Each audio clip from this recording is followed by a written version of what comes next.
Hello and welcome to Rajya Sabha television. You're watching a brand new edition of India's World with me, Frank Razan Pereira. India and the United States have pledged to continue their strong bilateral strategic partnership, the Pentagon said, after a meeting between Prime Minister Narendra Modi and US Defense Secretary Jim Mattis. Mattis met the Prime Minister on the sidelines of the International Institute for Strategic Studies 17th Asia Security Summit, also known as the Shangri-La Dialogue, in Singapore on Saturday. The two discussed the importance of the US-India relationship and the role of both nations in cooperating to uphold international laws and principles and to maintain a free and open Indo-Pacific. They also affirmed their commitment to maintaining peace, stability and prosperity in the region. On this edition of India's World, we'll take a closer look at the strategic partnership between Washington and New Delhi. Joining me on the program today are Pramit Pal Chowdhury, foreign editor at the Hindustan Times, Ashok Sajjanar, former diplomat, and Ajay Lele, Senior Fellow, Institute for Defence Studies and Analysis. Thank you to all my guests for joining me on this edition of India's World. Ambassador, I'd like to begin the program with you. What do you make of the India-US strategic partnership? I think it's in great shape. I think it's the best that we have had. It started developing and evolving about 17, 18 years ago with the visit of President Bill Clinton here. And over this period, whatever governments have come in the United States, notwithstanding, whether it's Republican or Democratic, the India-US partnership has been on the ascendant. And likewise here also, the first few years of this century, we saw Mr. Vajpayee, after that 10 years, Dr. Manmohan Singh, and now Prime Minister Modi. So it has been on the ascendant. There were some doubts that were expressed or uncertainties when Mr. Trump took charge as President of the United States, because he has never occupied any government office. He's not, so his views in that sense were not really well known. And what he had also been speaking that, the United States should withdraw from all its engagements and commitments in different parts of the world, whether it's Afghanistan, whether it's Korea, Japan, etc. So there were some uncertainties and some wariness, but then both Prime Minister and Prime Minister Modi and President Trump, they had spoken on telephone. But when he visited in June last year, that was a very good visit, very successful visit.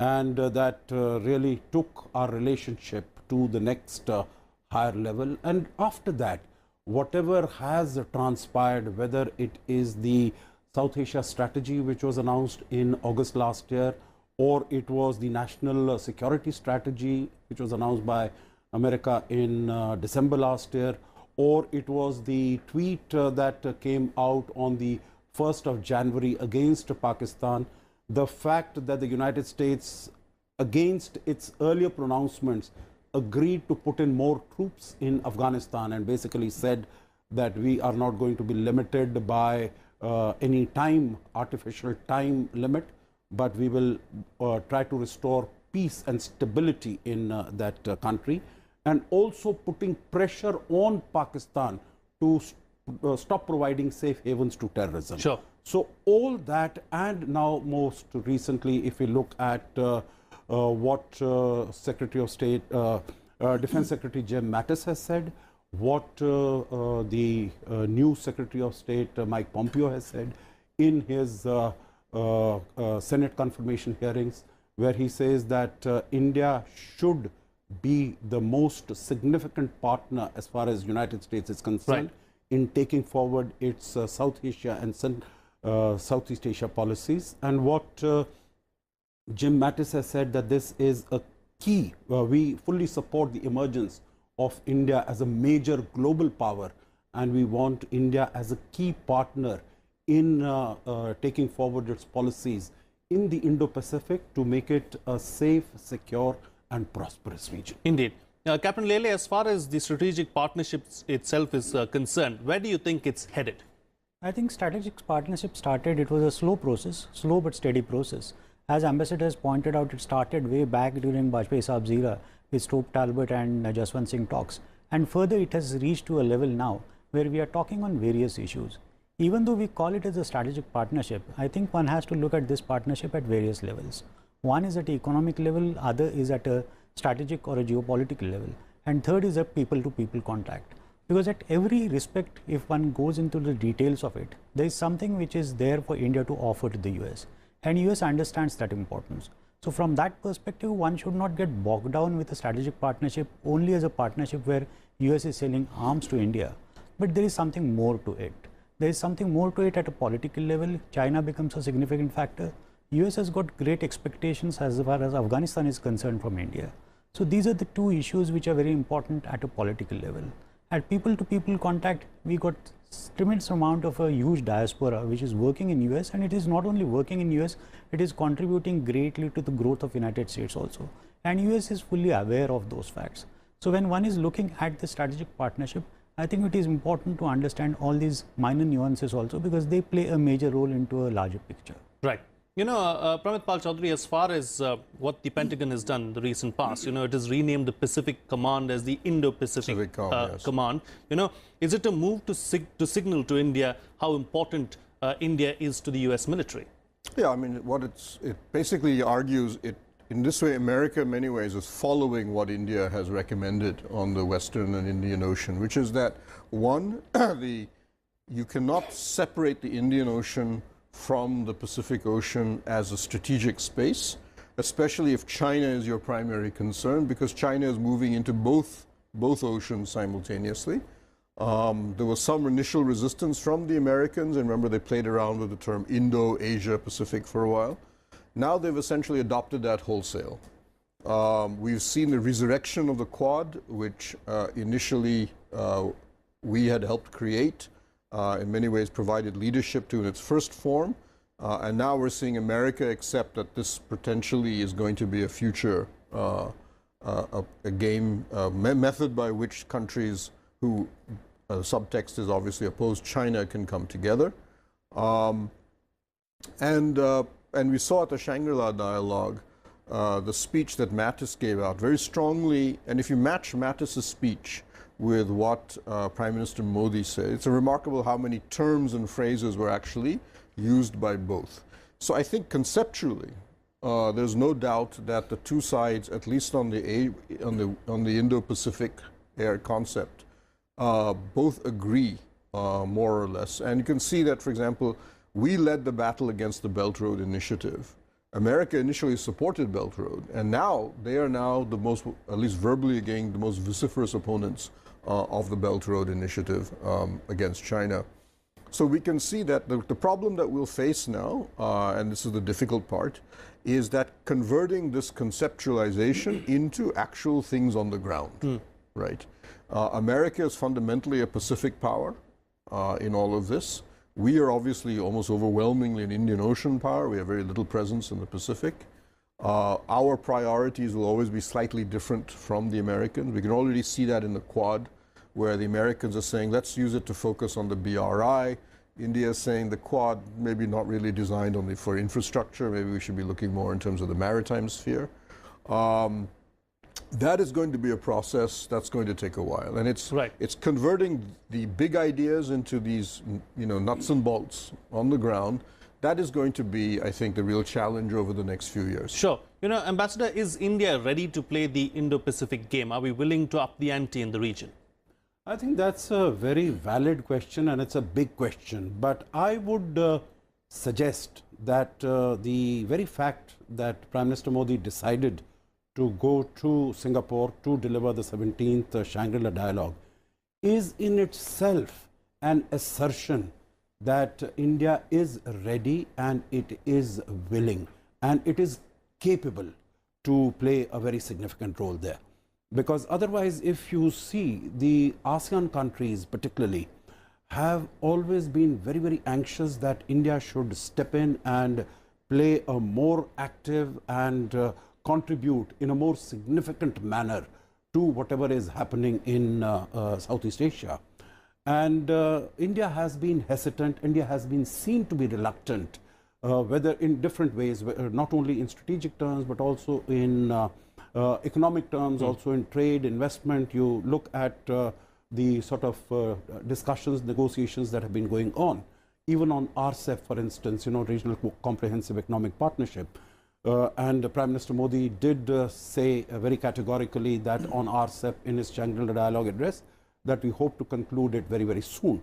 But coming to the strategic aspects, I think the assertions that Prime Minister Modi made that we want to be there so that it is to make it a region of peace, security and prosperity, and it is not, we are not working against any country, but we want to cooperate. We want it to be an inclusive process, and that is what and our relationship, our association with ASEAN does not stem from a few decades or few centuries. We have been there from time immemorial. So yes, we will come there, and even in terms of action, if you look at what was achieved just during this visit, without going back to what has happened in the past, the decision on the Sabang port that we will develop it and we will have access to it in terms of infrastructure, promoting tourism and so on and so forth. Indonesia is our maritime neighbor. Then also signing the first vision document on maritime security, maritime cooperation in the Indo-Pacific with Indonesia. That is a major step forward. Also in terms of Singapore, signing this logistics agreement where we are going to do exercises and take our relationship forward. That is also a big step. So if you look at different countries, for the first time last month we also had naval exercises with Vietnam. yes. So by and large, if you take it forward, I feel reasonably confident that India will walk the talk, although that has many a times been the question that will we be able to fulfill the commitments that we are making.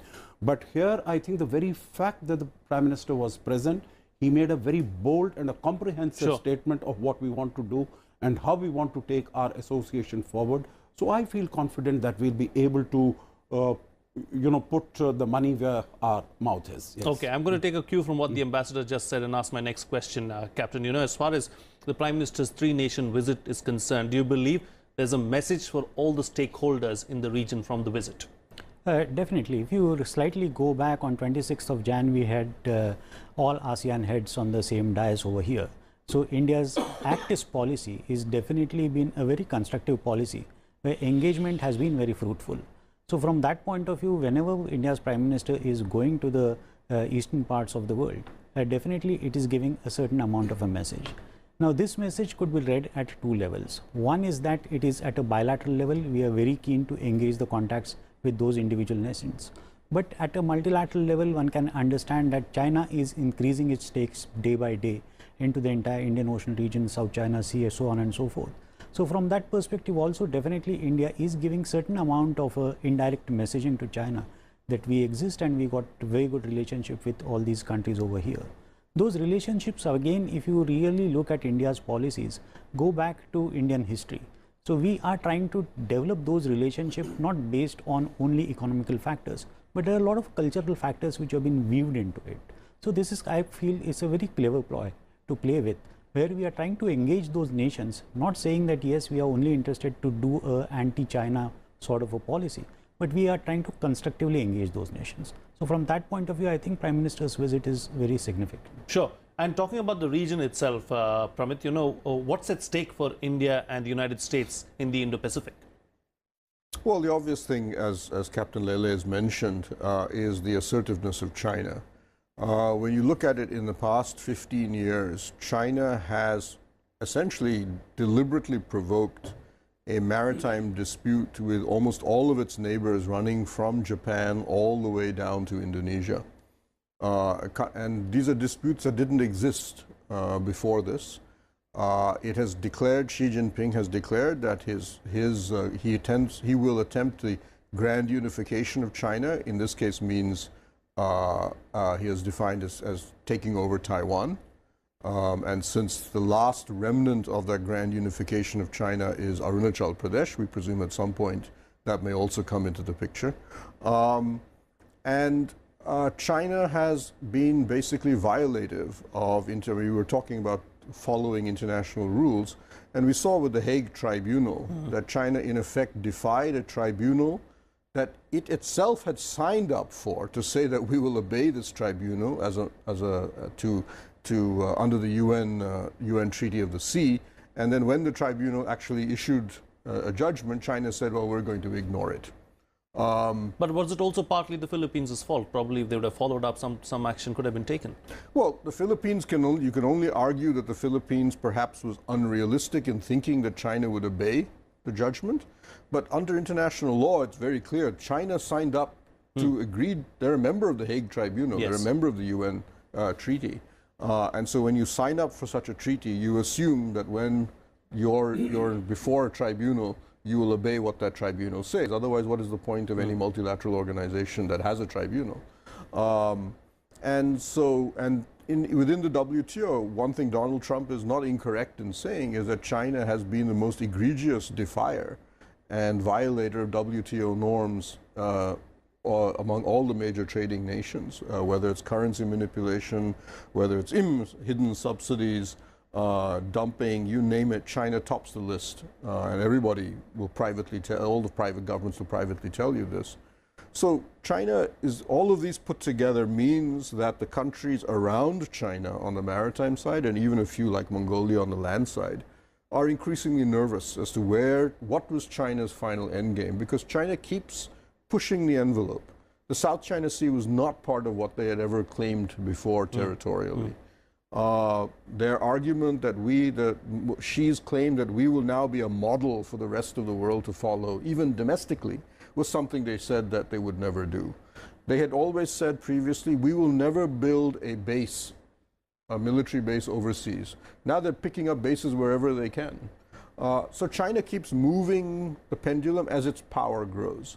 So needless to say, a lot of countries are nervous, and India and the United States are key among them.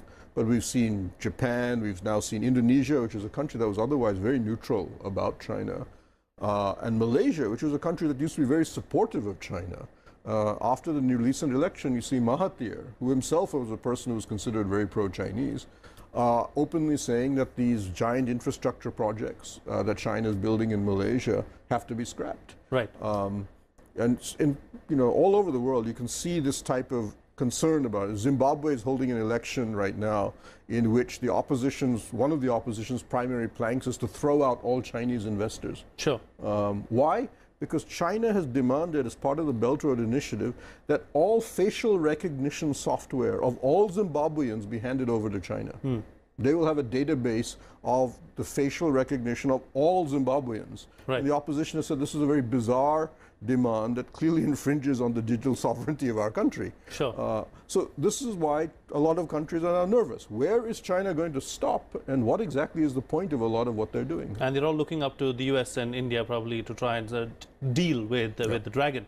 Taking the discussion forward and looking ahead, Ambassador, the 2+2 dialogue is scheduled to take place in July between India and the United States. What can we expect from that? Definitely China will be a major issue of discussion, and whatever has happened, and taking on from here, China has been extremely aggressive and assertive. And what the problem in Indo-Pacific so far has been that the United States was always seen as the dominant security provider in that region. And the United States presence has become more and more uncertain over the last year and a half. And that has made the countries in that region even more nervous. So they are looking at more towards India. So as United States has withdrawn, China's assertiveness has grown, because we see not only the fact that they are claiming 80% of the South China Sea, but they are also militarizing it. They are also creating new islands there. So China, of course, and since these countries are feeling nervous, so more and more, you would remember, Pramit mentioned about Malaysia. You remember in the 1990s, earlier, it was the East Asia Summit that was proposed by Mahathir himself, because he wanted to keep the United States out. And then the US and Japan said, no, nothing doing. And that is how the ASEAN +3 summit format was created. And then subsequently, ASEAN plus India format was created. So Mahathir, who was so supportive of closer engagement of ASEAN with China, has flipped completely to the other side. Similarly, also Indonesia, Vietnam, of course, we saw. Philippines, you asked the question, my point would be that Philippines was right when it took China to the Hague Arbitral Tribunal. The mistake was that Philippines succumbed to the threats and inducements of China after the award was declared in July 2016, and China summarily rejected it. And Philippines could have taken this forward and got all the countries together, and they were wanting to do it. But it succumbed because change in leadership as well. Change in leadership. Yes. That was the reason. It succumbed, and it said because Chinese stopped sending their tourists, China stopped importing the bananas. So that was enough to sort of bring them literally to their knees. So all the countries here are very, very nervous. So China would be one issue of discussion. Afghanistan would be another issue of discussion. We've seen what has been happening there. And I think on the bilateral level, India has signed the LEMOA, the Logistic Exchange Memorandum for Agreement. There are two other so-called foundational agreements that are there. I think on that discussions have been going on, BECA and COMCASA. So on that, I'm sure things will take place. I think very important discussions are likely to take place on CATSA. You know, in August 2017, what happened last year, United States Congress has put these restrictions, these sanctions, that if countries are going to trade with or have economic relations with Russia, with Iran and with North Korea, then they will have to face sanctions. And India is importing these S-400 Triumph systems, air defense, yes, ballistic missile defense system from there. Also, I think now in October, when the summit between Prime Minister Modi and President Putin takes place, the agreement for import and progressive manufacture of Kamov 226T helicopters is also going to be signed. So these are major issues. Then relations also with Iran would come up, I'm sure. Right. That is in terms of construction of the Chabahar port.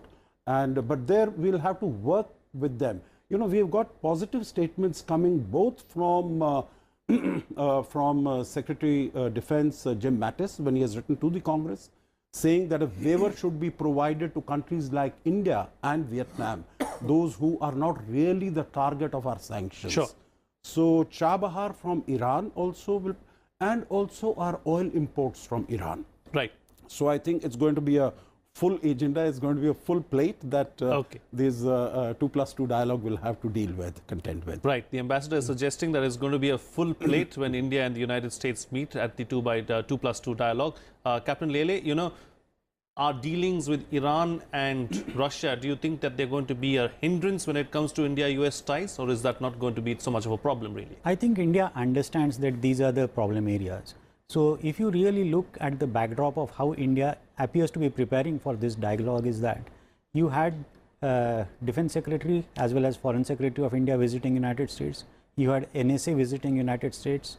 On the sidelines of G20 at Buenos Aires, you had General V.K. Singh, India's Foreign Minister for the state, meeting with a deputy of the USA.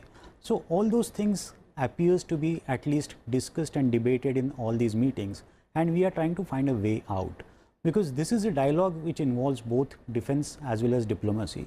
As far as diplomacy is concerned, South China Sea, Afghanistan, these are the issues which are ongoing issues which will continue to remain. But as far as defense aspects are concerned, particularly signing of, since we have already signed the logistical agreement, signing of two other agreements will be a key focus, and US will try their level best as far as signing of those two agreements are there. But there could be certain amount of issues in regard to signing those agreements in regards to strategic autonomy of India. Because there is one agreement which is about compatibility and interoperability of the communication systems, and other agreement involves geospatial intelligence. So all these agreements essentially could lead to US getting direct access to the strategic level as well as the tactical level intelligence as far as India's armed forces are concerned, Indian bases are concerned. Sure. Then tomorrow when US will sell certain amount of their weaponry to India, they will make it sure that only these types of mechanisms are put in place. Today when we are talking of importing S-400, definitely there are issues which are connected with interoperability. So as far as US is concerned, they fully understand that India is not going to give up so easily. Because if you really look at a percentage wise, India purchases more than 60% of its weaponry from Russia. As far as US is concerned, it's 15%, and if I'm not wrong, Israel is around 10 to 11%. So from that point of view, what is in the interest of US is to ensure that the gap between Russia and US minimizes. There is a significant gap and it's not going to get minimized like this. Okay. That's the reason probably they are trying to push these types of agreements where India could get bogged down. Right. Pramit, as far as the 2+2 dialogue is concerned, how do you believe that we should approach it? And do you think that it is actually going to happen in July? Because in the past we've seen that it has been postponed. Well, the past two times it's been postponed is because of changes in the Trump administration, Pompeo, for example, replacing Tillerson. Right now, it seems that the key people that we will be working with, the NSA, the Secretary of State, Secretary of Defense, all of them are stable, if you wish, under the Trump administration. So I don't expect any changes. We're definitely not having any, we won't have any problems on that front. And as far as personnel are concerned, I think the real issue that we will have is going to be the trade side. The one difference that the Trump administration is from previous ones is he does not see trade as a subset of the strategic relationships. He sees that trade as a separate track, and he's not prepared to make any concessions to us.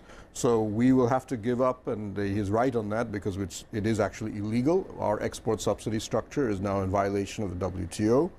But more contentions, more will be the industrial tariffs, is Harley-Davidson motorcycle business.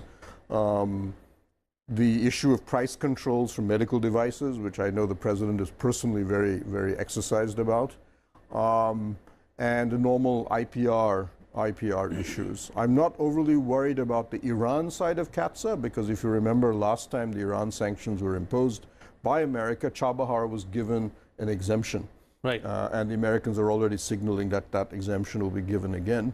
Russia, however, will be much more difficult because in the Russian case, it is not the White House that is driving the policy, it is the U.S. Congress. Yeah. And the U.S. Congress has now become, both the Republicans and the Democrats have joined hands in being completely phobic about the Russians. Sure. And are very unwilling to give any any leeway on that issue.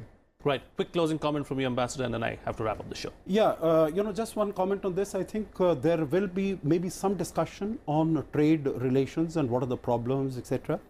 But there is a separate dialogue, strategic commercial dialogue. And I think what the attempt, because this is the first one, and there is such a huge agenda. So in my view, there'll be an attempt to put these trade issues of IPRs, market access, etc.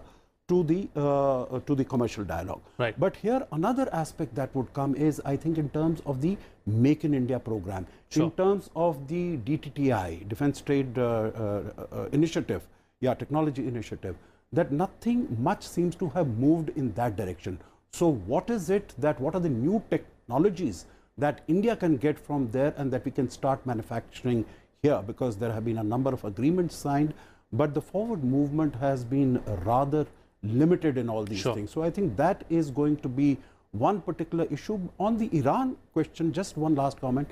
I think what we have seen is that Mr. Trump is really looking for a regime change in Iran as a result of this withdrawal from the nuclear deal. So I will not be so very confident that the carve-out exceptions that we got for Chabahar last time would be forthcoming this time also. We'll have to wait and see. Okay, we'll indeed have to wait and see. Of course, July is not too long away from today, and all will be revealed in due course of time. Thank you to all my guests for joining me on the program and putting things into perspective for us. We'd like to hear from you as well. Do share your feedback and suggestions at indiasworld.feedback@gmail.com. You can also tweet to us using our Twitter handles at FRP09 and at Rajya Sabha Television. That's it from me. See you again next time.